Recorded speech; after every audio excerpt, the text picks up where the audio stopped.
Welcome back. Well, South Africans have been telling the finance minister what they want. Topping their priorities are the reductions in VAT and fuel prices. That's certainly something that's been top of mind. Now, the Free Market Foundation has weighed in on these reports that the Energy Department is considering capping the price for 93 unleaded petrol. It says that this is a recipe for disaster. Now, the foundation's Martin van Staden joins us here in studio. Martin, surely the Energy Department is going to give us some good news. What's there to be concerned about? Talk to us. The problem is that this, like most government policies, only sounds good and it looks great on paper. But when you actually get into the economic principles underlying the whole thing, you can see that there are going to be massive unintended consequences. Now, the thing about a market price is that it indicates signals to the economy. If it's a low price, it usually says that a resource is in abundant quantities.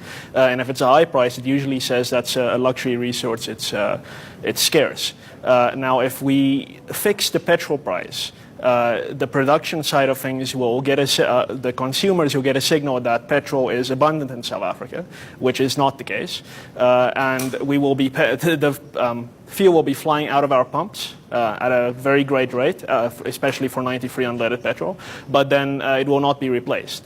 So that is the first scenario. But the second scenario, which is probably more likely, is that government will use taxpayers' money to cover the deficit between what they used to get for fuel.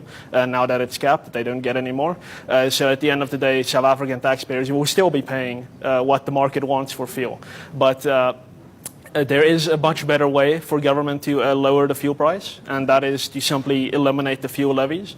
Now, the market price for fuel right now is closer to around 10 Rand and 10 cents, whereas we're paying, I believe, last I checked, 16 Rand 50 or something. That 6 Rand 50 extra is going directly to the pocket of government in the form of the general road levy, general fuel levy, and the road accident fund levy. So I heard earlier that there's going to be a 6-cent increase in the petrol price. About 2 of those cents go directly to the government's pocket.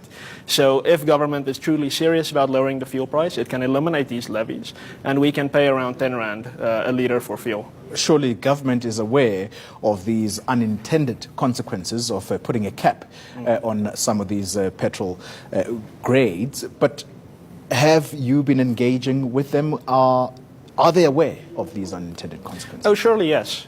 So this is economics 101. If you control a price, if you fix a price, there will be either surpluses, rarely, but more usually shortages. And yes, we have been engaging government, but as with most things, when you ask the government to step back and pull its hand out of the cookie jar, the government usually says no, and that's probably also what we're going to hear later today in the budget speech. So no, I would be surprised if government takes our advice and eliminates the road accident fund levy and the general fuel levy. No, they're going to fix the price, say, look at us, we're doing something.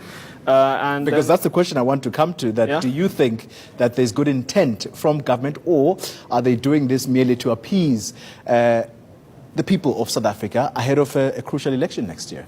Well, it's probably the latter. Because government always tells South African taxpayers to tighten their belts. Every budget speech, we hear the same story, we need to start saving, but government itself never tightens its belt. I think you mentioned a bit earlier the massive salaries that we're paying out to our civil servants. We have about 3 million people in the civil service, much bigger per capita civil service than most other countries that we have here in South Africa. So government is very desperate for money.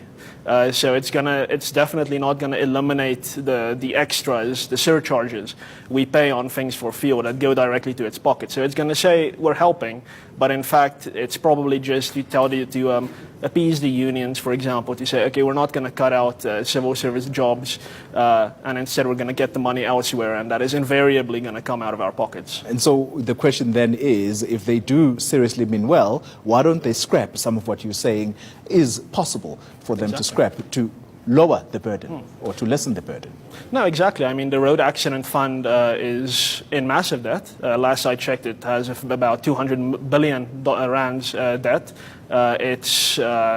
I think it has a billion rands of operating revenue a year, all of which is going to pay out claims. Virtually no money for the organization itself. And then, of course, there's a general fuel levy, which theoretically goes to fixing and maintaining roads and building roads. But the perverted part of that is that if you are someone who takes a taxi from Soweto to Johannesburg, you are paying for roads in Cape Town and in East London. So there's no real economic efficiency attached to the general fuel levy. So these things really need to be eliminated. Leave road construction and maintenance to the market, and replace the road accident fund with a voucher system rather than simply paying tens of billions of rands that government doesn't actually have. Very quickly, you're suggesting this is a government trying to pacify burdened South Africans?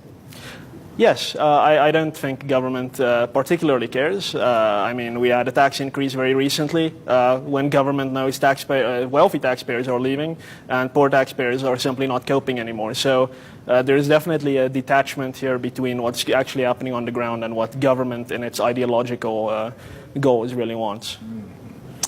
Martin van Staden, thank you very much for your time. I thought you were going to give us some good news. You're depressing us, none.